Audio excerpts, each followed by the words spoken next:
What a Memorial Cup final. Incredible. For more on Saginaw's last-minute victory, here's Craig Button and Frankie Corrado. They've been covering this tournament for us all week long.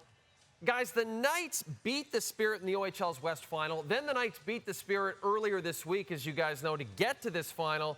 Saginaw has the last laugh. And Frankie, how about Josh Bloom? Final junior game, the game-winning goal, couple of assists, just sort of embodies what this Spirit team's all about.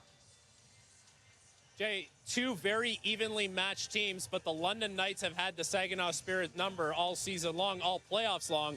But in one game, all it takes is one big moment.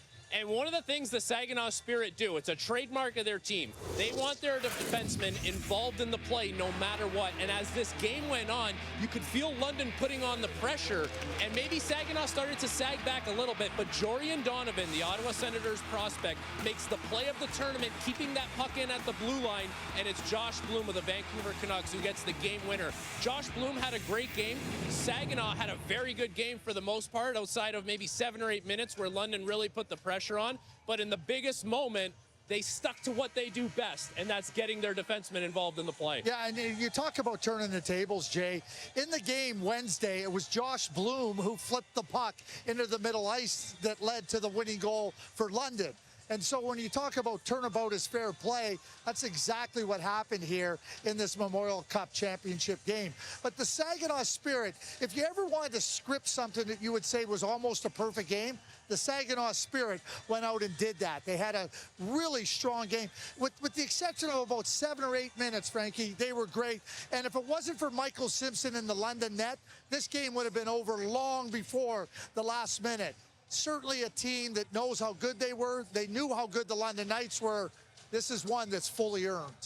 Can we just talk for a second about Owen Beck? Montreal Canadiens pick him second round, 2022. He scores 2 goals in this game. He is your Memorial Cup MVP. Craig, what are the Habs getting in Owen Beck? Well, they're getting a player. I mean, the only place where the lights are brighter is on your set when it's sitting there as you host SC with Jay. But the Montreal Canadiens, they're under a big spotlight. And what you want to see with players is how do they play when the challenges are big? How do they play when the moments become tighter and the players now have to find a way to perform? Owen Beck did all of that and more. So certainly, going to the Montreal Canadiens, they're looking for players that are ready to shine when the lights are shining brightest. And certainly Owen Beck did that in this Memorial Cup final. The reality of where we're at in the CHL season, this is the Memorial Cup championship game. We have a lot of players that are going to be graduating and trying to earn their way into the NHL. Some players are going to be getting drafted in the top 10 this year. So you needed an NHL caliber performance from a couple guys, and you got one for sure from Owen Beck. And it wasn't anything that's out of his wheelhouse, Jay. He won a lot of faceoffs. He's 60% on faceoffs his last 2 years in the OHL. He's a great shooter of the puck. He wanted the puck. He shot the puck. Everything Owen Beck did is what Owen Beck does well, and everything that's going to translate to the NHL level for him.